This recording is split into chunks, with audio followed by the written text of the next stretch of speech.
آج جس سوال کا ہم نے انتخاب کیا ہے یہ بھی ان سوالات میں سے ایک ہے جو کہ سب سے زیادہ پوچھے جانے والے سوالات ہیں۔ تو آتے ہیں آپ کے سوال کی طرف۔ لکھتے ہیں، میرا آپ سے سوال یہ ہے کہ سورہ الاعراف کی آیت نمبر 179 میں اللہ پاک نے فرمایا ہے کہ ہم نے جنوں اور انسانوں کی اکثریت کو پیدا ہی جہنم کے لیے کیا ہے۔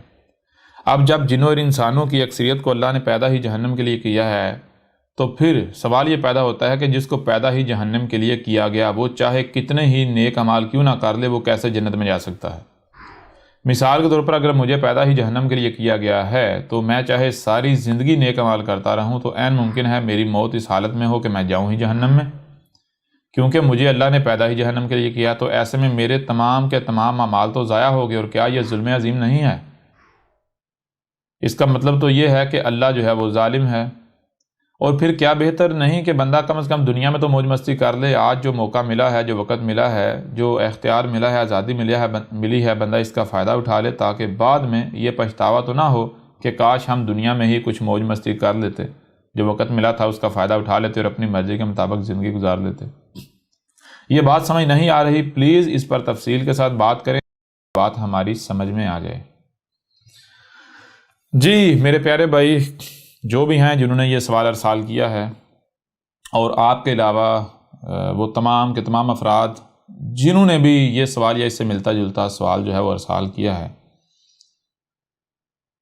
ان تمام کے تمام افراد کو سب سے پہلے تو میں دو ٹوک یہ بات کہوں گا کہ قرآن میں ایسی کوئی بات نہیں ہے، ٹھیک ہے جی؟ قرآن میں ایسا کچھ بھی نہیں لکھا ہوا کہ اللہ نے یہ کہا ہو کہ اللہ نے ان جنوں اور انسانوں کی اکثریت کو پیدا ہی جہنم کے لیے کیا ہے، ٹھیک ہے جی؟ ابھی ہم آگے بڑھیں گے تو اس کے اوپر تفصیل کے ساتھ بات ہوگی اور حقیقت کیا ہے وہ کھل کر آپ کے سامنے آ جائے گی۔ اور اس کے علاوہ آج تک آپ ایسا کیوں کہتے چلے آ رہے ہیں، کہہ رہے ہیں، یہ بھی کھل کر واضح ہو جائے گا۔ لیکن یہاں وہ تمام کے تمام وہ لوگ جن کا دعویٰ یہ ہے یا جو یہ کہتے ہیں کہ اللہ نے اس قرآن میں کہا ہے کہ اللہ نے جنوں اور انسانوں کی اکثریت کو پیدا ہی جہنم کے لیے کیا ہے، تو ان تمام کے تمام لوگوں کو احمد عیسیٰ کا چیلنج ہے کہ وہ اپنی اس بات کو اس قرآن سے ثابت کر دیں، وہ ثابت کریں کہ قرآن میں ایسا لکھا ہوا ہے، اس قرآن میں ایسا لکھا ہوا ہے۔ پہلی بات۔ دوسری بات، دیکھیں جو آپ کہہ رہے ہیں، جو آپ دعویٰ کر رہے ہیں، یہ بات صدیوں سے نسل در نسل چلی آ رہی ہے کہ اللہ نے قرآن میں کہا ہے کہ اللہ نے جنوں اور انسانوں کی اکثریت کو پیدا ہی جہنم کے لیے کیا۔ یہ بات آپ نسل در نسل سنتے چلے آ رہے ہیں، یہ بات تواتر کے ساتھ چلی آ رہی ہے۔ آپ کی تمام تر تفاسیر میں یہی لکھا ہوا ہے، آپ کے تمام تر تراجم کے نام پر جو جسے آپ قرآن کہتے ہیں، اور قرآن وہ تراجم ہیں، ان تراجم کے اندر بھی یہی بات لکھی ہوئی ہے۔ آپ کے تمام جن کو آپ علماء کہتے ہیں، علماء تو نہیں ہے، جہالہ ہیں، یعنی ملاٹے، تمام کے تمام ملاٹے بھی یہی کہتے ہیں کہ اللہ نے اس قرآن میں کہا ہے کہ اللہ نے جنوں اور انسانوں کی اکثریت کو پیدا ہی جہنم کے لیے کیا ہے۔ اس کے باوجود احمد عیسیٰ یہ چیلنج کرتا ہے کہ دنیا کی کوئی طاقت حاذا القرآن سے اپنی اس بات کو سچا ثابت کر دے، کوئی ثابت کر دے کہ یہ بات قرآن میں لکھی ہوئی ہے، تو جو انعام کہیں گے احمد عیسیٰ آپ کو دینے کے لیے تیار ہے۔ احمد عیسیٰ آپ کو 100 ارب ڈالر دینے کے لیے تیار ہے بطور انعام، یا پھر جو سزا کہیں گے احمد عیسیٰ بھگتنے کو تیار ہے، یا پھر نہ صرف احمد عیسیٰ 100 ارب ڈالر دینے کو آپ کو تیار ہے، بلکہ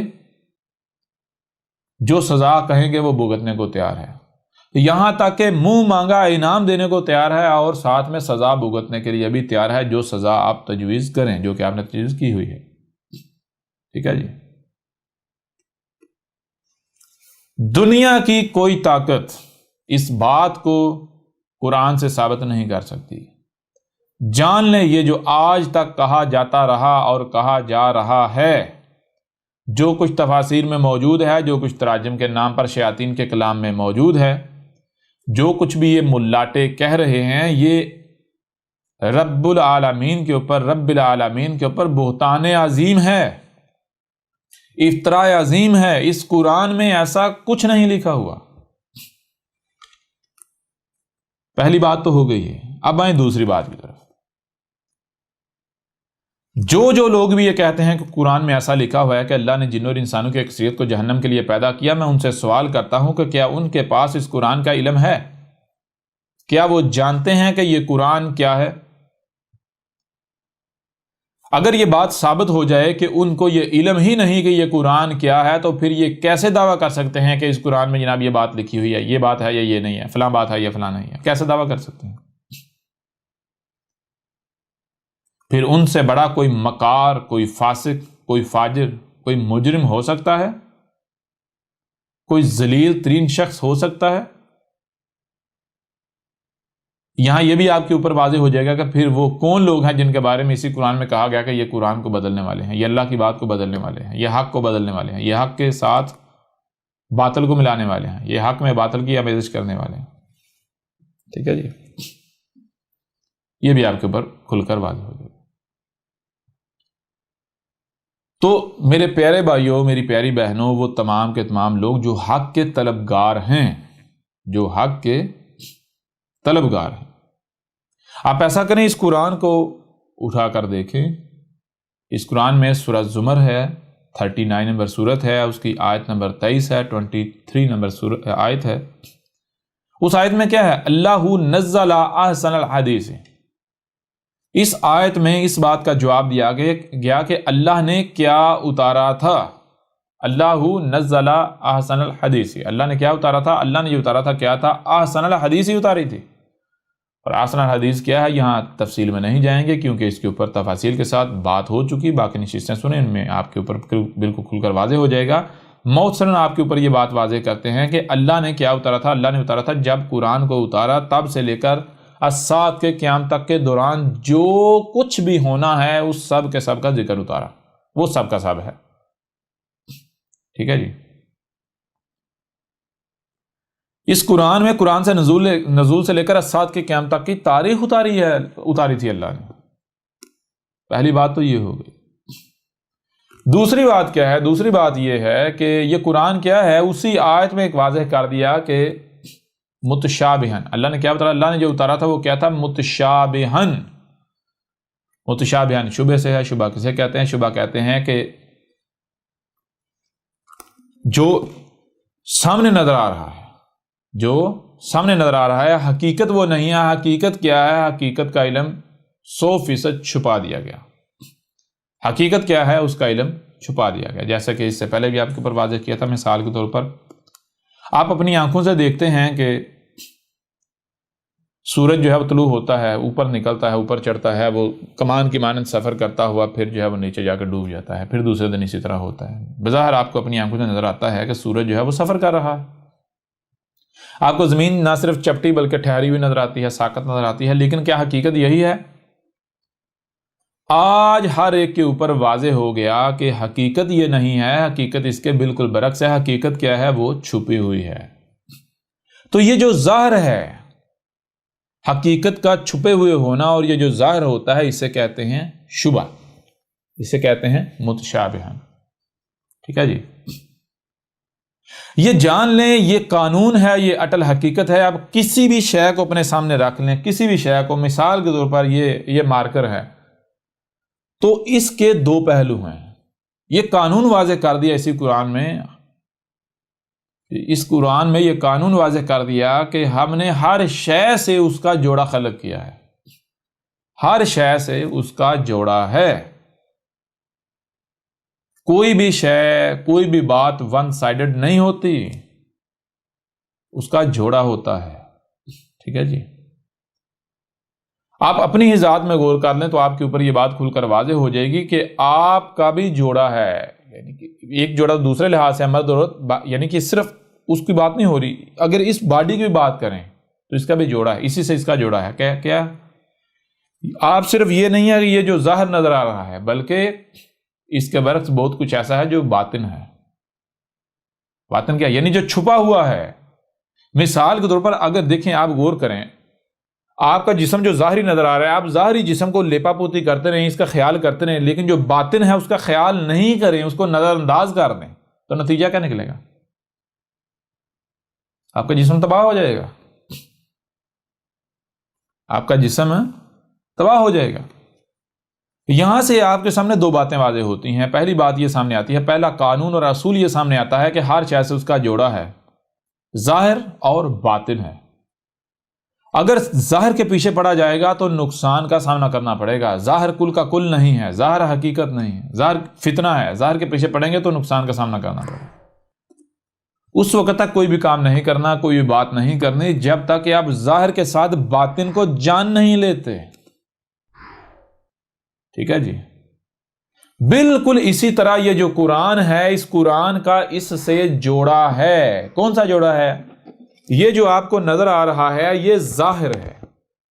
تو کیا ظاہر کل کا کل ہے؟ نہیں بھائی، ظاہر کل کا کل نہیں ہے، بلکہ ظاہر کے ساتھ جب تک باطن سامنے نہیں آئے گا تب تک کل کا کل نہیں ہوگا۔ ٹھیک ہے جی؟ تو قرآن کا متشابہ ہونا کیا ہے؟ متشابہ ہونا یہ ہے کہ یہ جو آپ کو سامنے نظر آ رہا ہے یہ ظاہر ہے، یہ کل کا کل نہیں ہے، بلکہ اس کے برعکس بہت کچھ ایسا ہے جو چھپا ہوا ہے، جو غیب ہے۔ ٹھیک ہے جی؟ جو چھپا ہوا ہے، جو چھپا ہوا ہو اسے کیا کہتے ہیں؟ اسے کہتے ہیں غیب۔ اسے کیا کہتے ہیں؟ غیب۔ ٹھیک ہے جی؟ اور غیب کا علم کس کے پاس ہے؟ ہر کوئی کہتا ہے جی غیب کا علم صرف اللہ کے پاس ہے۔ اور دوسرا آپ نے یہ جان لیا کہ ہم نے پیچھے جو نشستیں ہیں ان میں یہ بات واضح کی، الصلاۃ کے موضوع کے اوپر یہ بات واضح کی کہ اللہ بالکل واضح کہہ رہا ہے کہ الذین یؤمنون بالغیب، یؤمنون بالغیب۔ متقی کون ہیں؟ الصلاۃ جو قائم کریں وہ کون ہیں؟ جو الغیب کے ساتھ بات مانتے ہیں، یعنی جو غیب کو نظر انداز نہیں کرتے، اس وقت تک کوئی عمل نہیں کرتے جب تک کہ وہ غیب کو جان نہیں لیتے، غیب کو پہچان نہیں لیتے، غیب کا علم حاصل نہیں کر لیتے۔ اور غیب کا علم کس کے پاس ہے؟ غیب کا علم تو صرف اللہ کے پاس ہے۔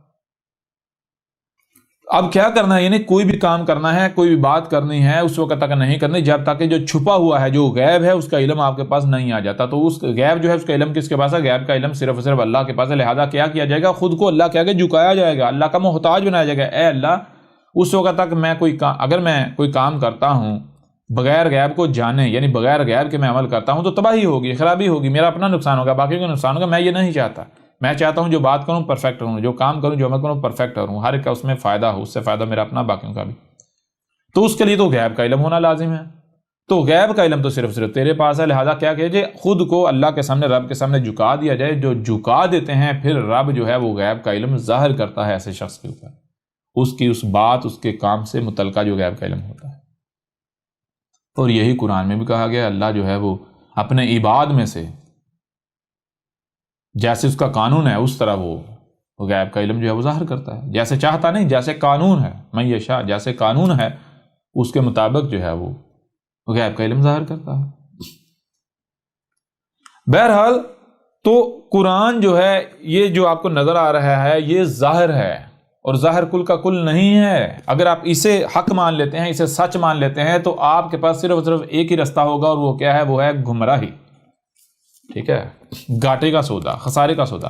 اس وقت تک آپ نے اسے حق اور سچ نہیں ماننا، اسے مکمل نہیں جاننا جب تک کہ آپ اس کا جو غیب ہے، جو چھپا ہوا ہے، اسے نہیں جان لیتے۔ اور جو چھپا ہوا ہے، جو غیب ہے، اس کا علم کس کے پاس ہے؟ اس کا علم اللہ کے پاس ہے۔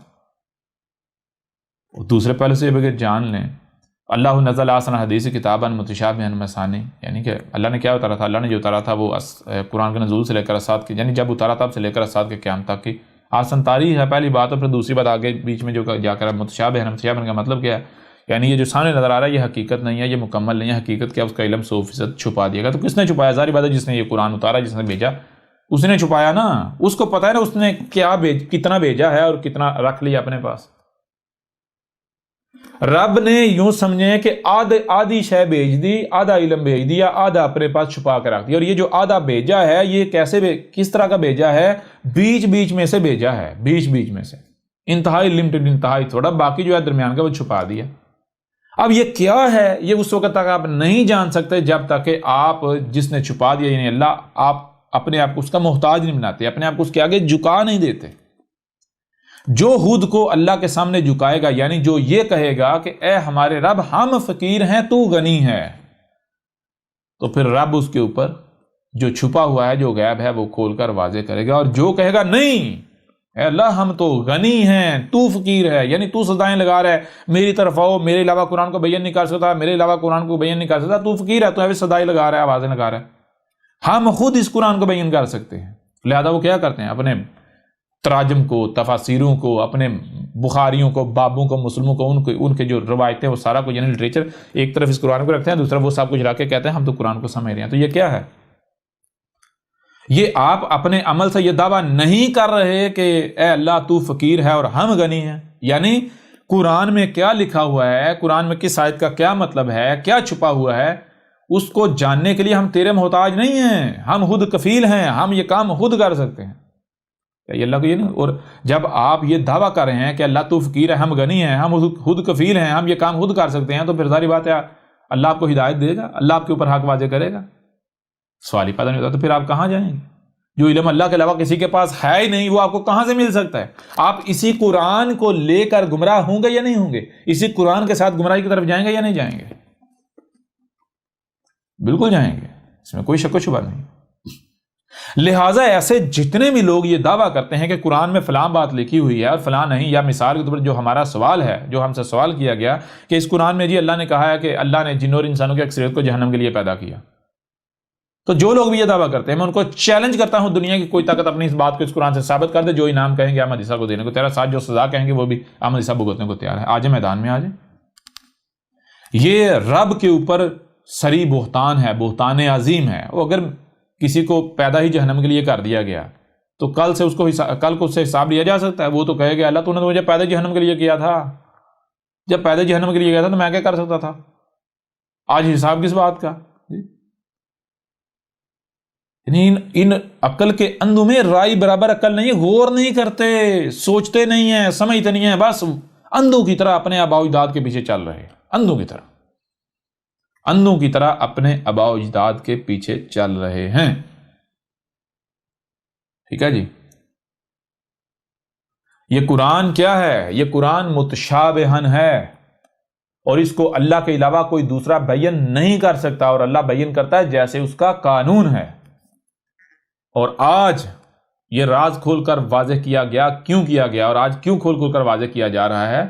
یہ تم لوگوں کے اوپر حجت کی جا رہی ہے، کیونکہ اب برداشت ختم ہو گئی۔ تم لوگوں نے یہ جو قرآن کے ساتھ جرم کیا، کھلواڑ کیا، جو قرآن کو بدلا، جو حق کے ساتھ جرائم کیے، ٹھیک ہے، اب برداشت ختم ہو گئی ہماری، اب برداشت کی حد آ گئی۔ اب اس سے پہلے کہ تمہیں عذاب دیا جائے، تمہارے اس کیے کی سزا دی جائے، تمہیں متنبہ کیا جا رہا ہے، تمہیں کھول کر متنبہ کیا جا رہا ہے، تاکہ کل کو تم یہ نہ کہہ سکو کہ ہمیں متنبہ کیا گیا ہوتا تو ہم مان جاتے۔ لہٰذا سزا دینے سے پہلے ہمیں کم از کم ایک بار متنبہ تو کر لیتا، عذاب سے پہلے ایک بار ہمیں متنبہ تو کر دیتا، ہم مان جاتے اور عذاب سے بچ جاتے۔ لہٰذا قصور تیرا، تو نے متنبہ نہ کیا، بغیر متنبہ کیا عذاب دے دیا۔ تم کل کو یہ بہانہ نہ بنا سکو، اس وجہ سے ہم تمہارے اوپر یہ کھول کر آج واضح کر رہے ہیں۔ کیوں؟ کیونکہ تمہیں ہم سزا دینے جا رہے ہیں تمہارے ان جرائم کی، تمہارے سر کے اوپر یہ سزا کھڑی ہوئی ہے۔ اب آئیں اس قرآن کی طرف۔ اس قرآن میں جس صورت کی آیت کو بنیاد بنا کر، یا جس آیت کو بنیاد بنا کر آج تک یہ دعویٰ کیا جاتا رہا، اس کی حقیقت کیا ہے؟ آپ اپنے سامنے کھول سکتے ہیں، سورہ الاعراف 7 نمبر سورت ہے، اس کی آیت جو ہے وہ ہے 179، 179۔ اس آیت میں بظاہر کیا لکھا ہوا ہے؟ غور کی بظاہر یہ لکھا ہے وَلَقَدْ زَرَعْنَا لِجَهَنَّمَ كَثِيرًا مِنَ الْجِنِّ وَالْإِنسِ لَهُمْ قُلُوبٌ لَا يَفْقَهُونَ بِهَا وَلَهُمْ عَيُونٌ لَا يُبْصِرُونَ بِهَا وَلَهُمْ آذَانٌ لَا يَسْمَعُونَ بِهَا أُولَئِكَ كَالْأَنْعَامِ بَلْ هُمْ أَضَلُّ اولئک هم الغافلون۔ اچھا، اس مزے کی بات یہ ہے کہ یہ آیت شروع کہاں سے ہو رہی ہے؟ یہ آیت شروع ہو رہی ہے وَلَقَدْ سے۔ یہ آیت یہاں سے شروع نہیں ہو رہی کہ ذرانا لجہنم کثیرا من الجن والانس، یہاں سے آیت شروع نہیں ہو رہی کہ ہم نے ذرا کیا ہے جنوں و انس کی اکثریت کو، یہ نہیں کہا گیا۔ بات شروع ہو رہی ہے والاقد سے، والاقد، وا اور لاقد، اور کیا؟ یعنی سب سے پہلے تو یہ بات ہے کہ قرآن کا اسلوب کیا ہے، قرآن کا معاملہ ہے، قرآن جو ہے یہ احسن حدیث ہے، قرآن تاریخ ہے، قرآن اللہ کا کلام ہے۔ اللہ کلام کیسے کرتا ہے؟ جیسے اس کا قانون ہے۔ یعنی پہلے یہ آپ کو واضح کیا تھا کہ یہ جو قرآن ہے، یہ دیکھیں، یہ قرآن کیا، جی صاحب کہتے ہیں اللہ کا کلام۔ اللہ کا کلام کا مطلب کیا؟ کلام کسے کہتے ہیں؟ کلام کہتے ہیں مکالمے کو، گفتگو کرنے کو، بات کرنے کو۔ تو اللہ کا کلام کن کے ساتھ ہے؟ ہر کوئی مانتا ہے جی اللہ کا کلام انسانوں کے ساتھ ہے۔ یہ قرآن کیا ہے؟ یہ قرآن اللہ کے انسانوں کے ساتھ کلام کی تاریخ ہے۔ جو اللہ انسانوں کے ساتھ کلام کر رہا ہے اس کا ذکر اس قرآن میں کر دیا گیا۔ تو اللہ کیسے کلام کرتا ہے؟ پہلے انسان اپنی بات رکھتا ہے، انسان ایک بات کر رہا ہوتا ہے جو کہ غلط ہوتی ہے۔ جب انسان غلط بات کر رہا ہوتا ہے، بکواس کر رہا ہوتا ہے، جاہلانہ بات کر رہا ہوتا ہے اور اس کے اوپر ڈٹا ہوا ہوتا ہے، ضد کر رہا ہوتا ہے، تو تب اللہ کیا کرتا ہے؟ اللہ اس کی بات کو ریجیکٹ کرتا ہے اور اپنی بات سامنے رکھتا ہے۔ ٹھیک ہے جی؟ تو سب سے پہلے تو یہ جاننا ہوگا کہ انسان کیا کہتے ہیں، انسان کیا کہتے ہیں یا انسان کیا کہہ رہے ہیں۔ تو آج ہم جان رہے ہیں، دیکھ رہے ہیں پوری دنیا میں خود کو مسلمان کہلوانے والے، ہر مسلمان کہلوانے والا یہی کہہ رہا ہے کہ بھائی اللہ نے جنوں اور انسانوں کی اکثریت کو پیدا ہی جہنم کے لیے کیا ہے۔ یہ کون کہہ رہا ہے؟ یہ انسان کہہ رہے ہیں یا پھر اللہ کہہ رہا ہے؟ اگر تو کوئی یہ کہتا ہے کہ یہ اللہ کہہ رہا ہے تو اسے ثابت کرنا ہوگا کہ کس طرح اللہ کہہ رہا ہے، وہ میدان میں ہے، ثابت کرے، اسے اللہ کی بات ثابت کرے۔ لیکن جب ہم دیکھیں تو یہ تو انسان کہہ رہے ہیں، انسان اللہ سے منسوب کر رہے ہیں یہ بکواس۔ انسان کہہ رہے ہیں جی اللہ نے ایسا کہا ہے، ہم نے جنوں اور انسانوں کی اکثریت کو جہنم کے لیے پیدا کیا ہے، ہم نے جنوں اور انسانوں کی اکثریت کو پیدا ہی جہنم کے لیے۔ کون کہہ رہا ہے؟ یہ انسان کہہ رہا ہے۔ انسان اللہ کے اوپر بہتان باندھ رہا ہے۔ اور اسی قرآن میں کہا ہے کہ اے عقل کے اندھو، اس وقت تک کوئی بھی بات نہ کرو جب تک کہ تمہارے پاس کسی بھی شے یا بات کے بارے میں مکمل علم نہیں آ جاتا۔ کیوں؟ کیونکہ جب تم بغیر علم کے، بغیر مکمل علم کے، بغیر علم و حکمہ کے بات کرو گے تو تم اللہ کے اوپر بہتان عظیم باندھو گے۔ کوئی بھی ایسی بات جو تم اللہ اور اس کے رسولوں کی طرف کرتے ہو، ان سے منسوب کرتے ہو، تو سب سے پہلے اس کے بارے میں مکمل علم حاصل کر لو۔ کہیں ایسا نہ ہو کہ تم جو بات ان سے منسوب کر رہے ہو وہ ان کے اوپر، اللہ اور اس کے رسولوں کے اوپر افتراء عظیم ہو، بہتان عظیم ہو۔ تو جو لوگ بھی یہ دعویٰ کر رہے ہیں، جو لوگ بھی یہ کہہ رہے ہیں اللہ نے جنوں اور انسانوں کی اکثریت کو پیدا جہنم کے لیے، کیا انہوں نے تحقیق کر لی؟ کیا وہ مکمل تحقیق کے بعد یہ کہہ رہے ہیں، یا پھر وہ دن رات اللہ کے اوپر یہ تھوپ رہے ہیں، منسوب کر رہے ہیں؟ تو چیز یہ ہے کہ آج تک انسان یہ کہتے آئے کہ اللہ نے جنوں اور انسانوں کی اکثریت کو پیدا ہی جہنم کے لیے کیا ہے، یہ اللہ نے نہیں کہا، یہ انسان کہہ رہے ہیں، یہ انسان کہہ رہے ہیں، انسان اللہ کے اوپر بہتان باندھ رہے ہیں۔ اب آج اللہ آیا ہے، یہ آج تمہارے سامنے جو بیٹھا ہوا ہے یہ اللہ کی زبان ہے، یہ تمہارے رب کی زبان ہے، تمہارا رب تم سے کلام کر رہا ہے، میں تمہارا رب تم سے کلام کر رہا ہوں۔ یہ جو تمہارے سامنے بیٹھا ہوا ہے یہ ہمارا بھیجا ہوا ہے، یہ ہمارا رسول ہے۔ آج ہم تمہارے برعکس تمہارا جو ہے وہ رد کرتے ہوئے، تمہیں غلط ثابت کرتے ہوئے ہم اپنی بات تمہارے سامنے رکھنے لگے ہیں۔ وہ کیا ہے؟ بات کہاں سے شروع ہو رہی ہے؟ واہ اور، یعنی ایک تو تم کہہ رہے ہو نا، تم کہہ رہے ہو اللہ نے جنوں اور انسانوں کی اکثریت کو پیدا جہنم کے لیے، تم کہہ رہے ہو اور کیا کرو؟ صرف یہی نہ کہو، صرف یہی نہ کہو، اور کیا کرو؟ اور یہ کرو، لاقد، لا، تم کو کیا سننے کے لیے کان نہیں دیے نا، دیکھنے کے لیے آنکھیں دی نا، تو کیا صرف سننے کے لیے کان اور آنکھیں دیں؟ صرف سننے اور دیکھنے کی صلاحیت دی؟ کیا جو ان کانوں سے سنائی دیتا ہے، جو آنکھوں سے دکھائی دیتا ہے، اسے سمجھنے کی صلاحیت دی یا نہیں دی؟ صلاحیت دی نہیں دی؟ تو لہٰذا تم یہ بات تو کر ہی رہے ہو کہ اللہ نے جنوں اور انسانوں کی اکثریت کو پیدا کیا، اس کے علاوہ اور ایک کام اور کرو۔ وہ کیا کرو؟ لاقد، لا، تم کو سننے کے لیے کان دیے گئے، دیکھنے کے لیے آنکھیں دی گئی، جو سنائی اور دکھائی دے رہا ہے اسے سمجھنے کی صلاحیت دی گئی۔ لہٰذا جو بات کر رہے ہو، جو کہہ رہے ہو، جو تمہیں سنائی دے رہا ہے، جو دکھائی دے رہا ہے، اس کو سمجھو تو صحیح نا، تحقیق تو کرو نا، غور و فکر تو کرو نا۔ جب تم غور و فکر کرو گے تو تمہارے سامنے کیا آئے گا؟ قد، تمہارے سامنے وہی آئے گا جو کہ طے شدہ ہے، جو قانون میں کر دیا، جو قدر میں کر دیا، جس کے علاوہ اور کچھ آ ہی نہیں سکتا، کیا سامنے آئے گا تمہارے سامنے کیا آئے گا؟ زرعنا، ذرا کسے کہتے ہیں؟ ذرا کہتے ہیں جسے آپ کہتے ہیں ایٹم، ذرا ایٹمز، یعنی کہ ایٹم کیا ہوتا ہے؟ ایٹم کسی بھی، یہ جتنی مخلوقات ہیں کسی مخلوق کی اکائی ہوتی ہے، جیسے ایک عمارت کی اکائی ایک اینٹ ہوتی ہے، بالکل اسی طرح ایٹم کسی بھی مخلوق کی ایک اکائی یعنی اکائی ہوتی ہے۔ تو وَلَقَدْ ذَرَأْنَا لِجَهَنَّمَ كَثِيرًا مِنَ الْجِنِّ وَالْإِنسِ، اے عقل کے اندو ایسا کرو، یہ بات تو تم کہہ ہی رہے ہو کہ اللہ نے جنوں اور انسانوں کی اکثریت کو پیدا ہی جہنم کے لیے کیا ہے، تم اس کے ساتھ ایک اور کام کرو، وہ یہ کرو کہ ہم نے تمہیں سننے کے لیے کان دیے گئے، دیکھنے کے لیے آنکھیں دی گئی، نہ صرف سننے دیکھنے کے لیے کان اور آنکھیں دی گئی بلکہ جو سنائی اور دکھائی دے اسے سمجھنے کی بھی صلاحیت دی گئی، لہذا تم سمجھو، جب تم سمجھو گے تمہارے سامنے وہی آئے گا جو کہ قدر میں کر دیا، جو طے شدہ ہے، تو پھر دیکھو کیا یہی تمہارے سامنے آتا ہے جو بات تم کہہ رہے ہو، یا پھر اس کے برعکس کچھ اور آتا ہے، یا پھر یہ آتا ہے زرانا، تمہارے سامنے یہ آئے گا کہ زرانا، جب تم تحقیق کرو گے تو تمہارے سامنے یہ آئے گا اللہ نہیں، ہم کر رہے ہیں۔ ہم کون؟ انسان کر رہا ہے، تم کر رہے ہو۔ جب تم تحقیق کرو گے تو یہ نہیں آئے گا کہ اللہ نے جن اور انسانوں کو یعنی جن و انس کی اکثریت کو جہنم کے لیے پیدا کیا، بلکہ تمہارے سامنے آئے گا زرانا، ہم ذرات کر رہے ہیں، ہم ذرے کر رہے ہیں، ہم ذرات کی اکثریت کو جہنم کے لیے کر رہے ہیں۔ کون کر رہے ہیں؟ جب تم تحقیق کرو گے تمہارے سامنے آئے گا ہم کر رہے ہیں۔ ہم کون؟ تم خود۔ جیسے مثال کے طور پر ایک کوئی کام ہے وہ آپ بگاڑ دیتے، کوئی شے بگاڑ دیتے ہیں، آپ بگاڑنے کے بعد کسی دوسرے پر الزام لگا دیتے ہیں، آپ کہتے ہیں نہیں یہ کام اس نے کیا ہے، یہ کام فلاں نے کیا ہے، وہ کہتا ہے، آپ کہتے ہیں یہ کام تو نے کیا۔ میں وہ شے آپ کے سامنے رکھتا ہوں، میں کہتا ہوں ذرا تحقیق کر کس نے کیا، تحقیق کر ذرا۔ جب آپ تحقیق کریں گے تو آپ کے پروازے وہ بھائی یہ تو میں نے ہی کیا ہے، ٹھیک ہے، یہ تو میں نے ہی کیا ہے۔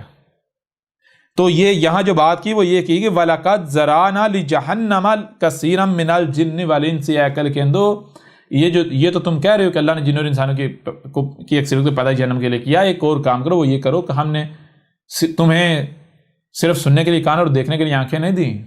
یعنی یہ تم کس بنیاد پر کہہ رہے ہو؟ یہ تم صرف اسی بنیاد پر کہہ رہے ہو کیونکہ تم یہی سنتے آئے ہو اپنے آباء و اجداد سے، یہی تم دیکھ رہے ہو اپنے تراجم میں، اپنی تفاسیر میں، اپنے اماموں کی کتابوں میں، اپنے بڑوں کی کتابوں میں، جی ان کے لٹریچر میں، یہ جو تو کیا ہم نے تمہیں صرف سننے اور دیکھنے کی صلاحیت دی؟ جو سنائی اور دکھائی دے رہا ہے اسے سمجھنے کی صلاحیت نہیں دی نا؟ تو ایسا کرو، جو تم سن اور دیکھ رہے ہو اس کو ایک سائڈ پر رکھو، اس کے ساتھ ایک اور کام کرو، وہ یہ کام کرو کہ جو ہم نے تمہیں سننے اور دیکھنے کی صلاحیت دی اس کا بھی استعمال کرو، ذرا سمجھو۔ جب تم سمجھو گے تمہارے سامنے یہ بات بالکل کھل کر واضح ہو جائے گی کہ یہ جو تم بہتان باندھ رہے ہو یہ حقیقت ہے یا پھر یہ بہتان ہے، بہتان عظیم ہے آپ کے اوپر، یہ کام اللہ نے کیا، یہ کام تمہارا ہے، یہ تمہارے اوپر واضح ہو جائے گا۔ اور یہاں آیت میں کہیں یہ نہیں کہا کہ ہم نے پیدا کیا یا خلق کیا، نہیں، یہاں ہے ذرانا، ذرا کسے کہتے ہیں؟ ذرا ذرے سے، ذرا کسے کہتے ہیں؟ ایٹم کو۔ ایٹم کیا ہوتا ہے؟ ایٹم ہوتا ہے کسی بھی مخلوق کی جو اکائی ہوتی ہے، جیسے ایک عمارت کی اکائی ایک اینٹ ہوتی ہے، ٹھیک ہے۔ تو ذرانا لجہنم، اس کے لیے سب سے پہلے آپ کو یہ جاننا ہوگا جہنم کیا ہے۔ جہنم کیا ہے آپ کے اوپر بالکل کھول کر واضح کر دیا گیا کہ ہذہ جہنم اللاتی ان کنتم توعدون، ہذہ یہ تھی وہ جہنم، کون سی؟ یہ تھی وہ جہنم، یہ کون سی؟ ہم نے یہ جو جب تمہیں ہم زمین پر لائے تھے، زمین پر بسایا تھا، تو یہ زمین ہم نے تمہیں جنت بنا کر دی تھی، اے آدم، ہم نے تمہیں یہ زمین جو ہے جنت، جب تمہیں ہم وجود میں لائے تھے تو یہ زمین جنت تھی، جہنم نہیں تھی۔ یہ زمین مخصوص الجنہ تھی، مخصوص جنت تھی، تو ہم نے تمہیں جنت بنا کر دی تھی، لیکن تم نے کیا کیا؟ تم نے ترقی کے نام پر یعنی فساد کرتے رہے، آسمانوں زمین میں چھیڑ چھاڑ کرتے، فطرت اندر تبدیلیاں کرتے تم کیا کر رہے ہو؟ تم یہ جو زمین کا میٹیریل ہے، جنت کے میٹیریل کو جہنم کا میٹیریل بنا رہے ہو۔ یہ جو زمین کے ذرات ہیں، ایٹمز ہیں، جن ایٹم سے مخلوقات بن رہی ہیں، نظام چل رہا ہے، تم ان ایٹمز کو جہنمی ایٹمز بنا رہے ہو، یعنی تم ان ایٹمز کو بگاڑ رہے ہو۔ جہنم کیا ہے؟ جنت کی ضد۔ جنت کیا ہے؟ باغات۔ جہنم کیا؟ ان باغات کو بگاڑ دینا۔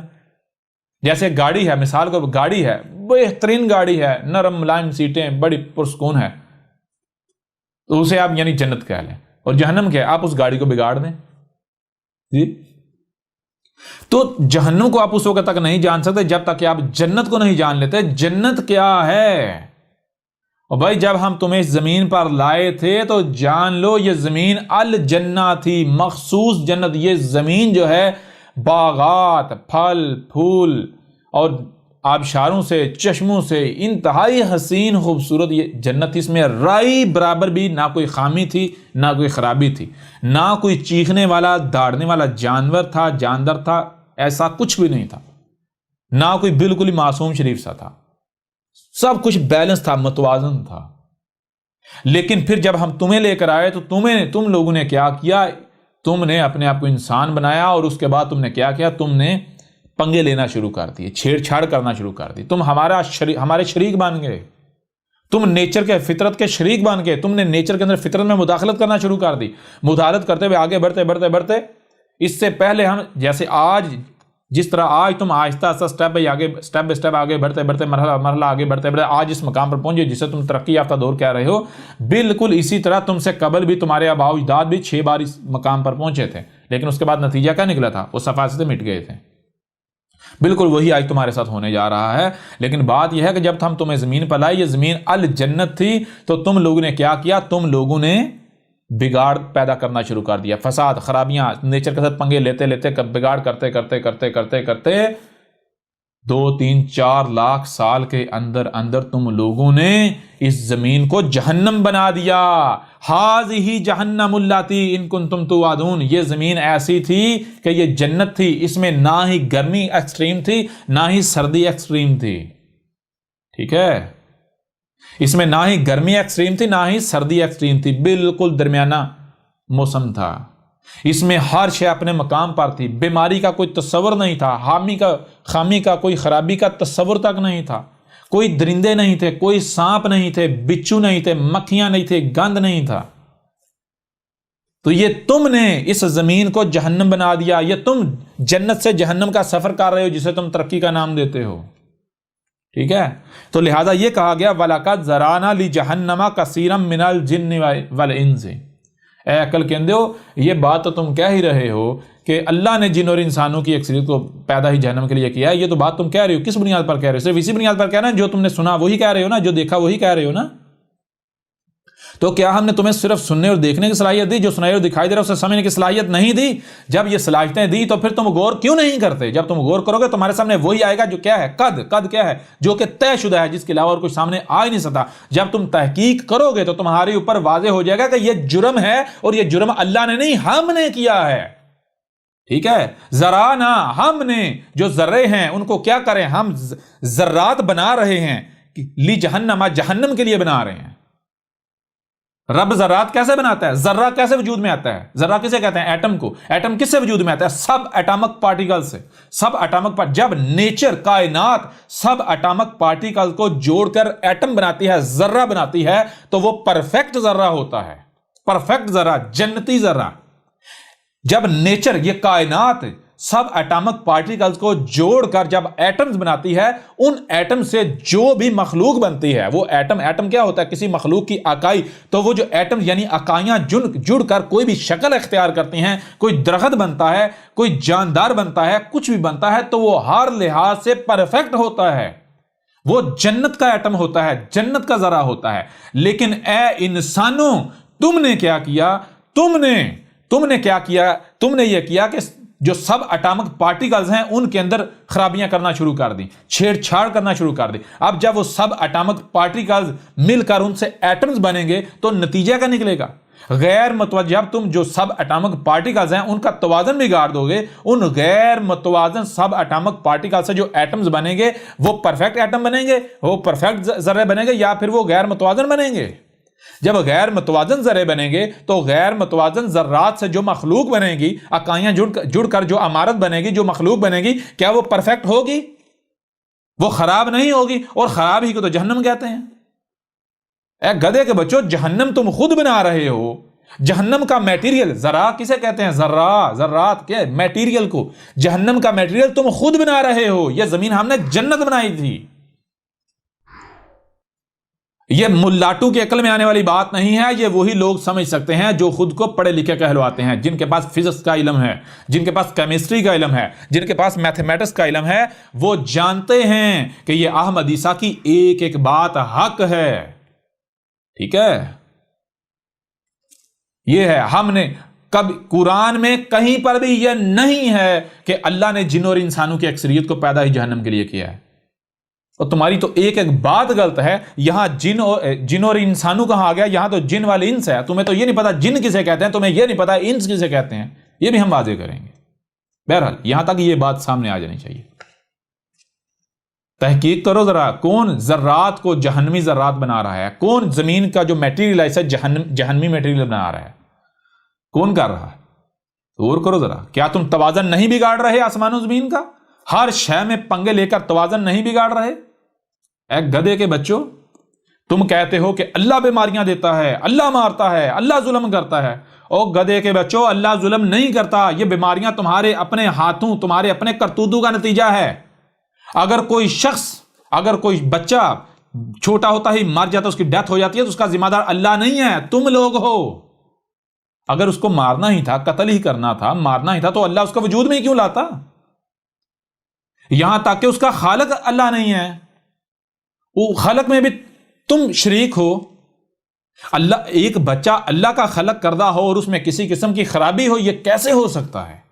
کیسے ہو سکتا ہے؟ یہ ایک بچہ پیدا ہو اور اس کے اندر خامیاں ہوں، خرابیاں ہوں، جو کہ آپ خود اپنے عمل سے اعلان کرتے ہو، بھائی اس کو پولیو کے قطرے پلاؤ، اس کی ویکسینیشن کرو. اس کا مطلب کیا ہے؟ آپ کہتے ہیں بچہ پیدا ہوا ہے، اس کے اندر فالٹ ہیں، ہم ان فالٹوں کو دور کر دیں. یعنی آپ اپنے عمل سے یہ اعلان کرتے ہیں، یہ دعویٰ کرتے ہیں کہ اللہ نے ایک فالٹی بچہ پیدا کر دیا. وہ گدھے کے بچوں، ایک طرف کہتے ہو الحمدللہ، اللہ کے لیے ہے ہی الحمد، دوسری طرف کہہ رہے ہو اللہ کے لیے حمد ہے ہی. تم غور نہیں کرتے تم کیا کہہ رہے ہو، کیا کر رہے ہو؟ رب العالمین کے اوپر رب العالمین کو بہتان عظیم باندھ رہے ہو. جب تم غیر متوازن، یعنی جب تم رزق کا توازن بگاڑو گے، غیر متوازن رزق کھاؤ گے، اس غیر متوازن رزق سے کیا بنے گا؟ تم غور تو کرو، تمہاری باڈی، تمہارا جسم کیا ہے؟ کیمسٹری کا فارمولا ہے گدھے کے بچوں. کیمسٹری کا فارمولا ہے. جب تم جو کیمسٹری کا فارمولا، اس میں جو عناصر درکار ہیں، جو عناصر کا معیار ہے، جو عناصر کی مقدار ہے، جب ان کے بگاڑ پیدا کرو گے، ایک تو عناصر بگڑے ہوئے ہوں گے، دوسرا ان کا معیار پرفیکٹ نہیں ہوگا، اس میں بگاڑ پیدا کرو گے، ان کی مقدار میں پیدا کرو گے، بگاڑ پیدا کرو گے، نتیجہ کیا نکلے گا؟ ان غیر متوازن عناصر سے جو مخلوق وجود میں آئے گی، وضع ہوگی، کیا وہ متوازن ہوگی یا وہ عیب دار ہوگی یا عیوب دار ہوگی؟ احمد عیسیٰ چیلنج کرتا ہے پوری دنیا میں جتنی بیماریاں ہیں، جتنے بچے ہینڈی کیپ پیدا ہو رہے ہیں، یا جو بھی خرابیاں ہیں، احمد عیسیٰ چیلنج کرتا ہے کہ احمد عیسیٰ اس دنیا کو اس سے پاک کر کے دکھا دیتا ہے انتہائی لمٹڈ مدت کے اندر. یا چھوڑو، جو احمد عیسیٰ کہتا ہے وہ کرو. اگر دنیا سے بیماریوں کا نام و نشان نہ مٹ گیا تب کہنا. قتل و غارت کا، جنگ و جدل کا، یہ جو رزق کی قلت ہے، کمی ہے، ہر چیز، یعنی یہ جو آپ کہتے ہیں رزق کم ہے، لوگ بھوکے مر رہے ہیں، قتل و غارت ہو رہی ہے، سیلاب آ رہے ہیں، آندھیاں آ رہی ہیں، طوفان آ رہے ہیں، یہ کیا ہے سارا؟ غصہ، حسد، بغض، یہ سب کا سب کیا ہے؟ نچلی سطح سے لے کر بڑی سطح تک یہ کیا ہے؟ اور یہ توازن کا بگاڑ ہی تو ہے. توازن میں بگاڑ ہے. یہ توازن میں بگاڑ اللہ نے نہیں، ہم نے نہیں، اللہ نے نہیں، تم نے، انسانوں نے کیا ہے. تم کہتے ہو اللہ نے جن اور انسانوں کی اکثریت کو جہنم کے لیے پیدا کر دیا. یہی بات آگے کی، اس میں جن والے انس ہے. جن اور انس کیا ہے اس کے اوپر بعد میں بات کریں گے، لیکن یہاں محسن بات کرتے ہوئے آگے بڑھتے ہیں. جن اور انس کیا ہے؟ انس کیا ہے؟ انس ہے میٹیریل باڈی. انس کیا ہے؟ انس ہے میٹیریل باڈی. اور جن کیا ہے؟ جن ہے گرم انرجی. ٹھیک ہے، گرم انرجی. یہ جو میٹیریل باڈی ہے، اس کی مثال بالکل ایک گاڑی کی سی ہے.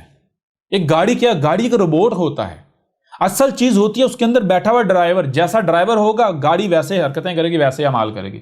جیسے کرین ہے، ایک مشین ہے، کا آپریٹر جیسے چاہے اسے آپریٹ کرے.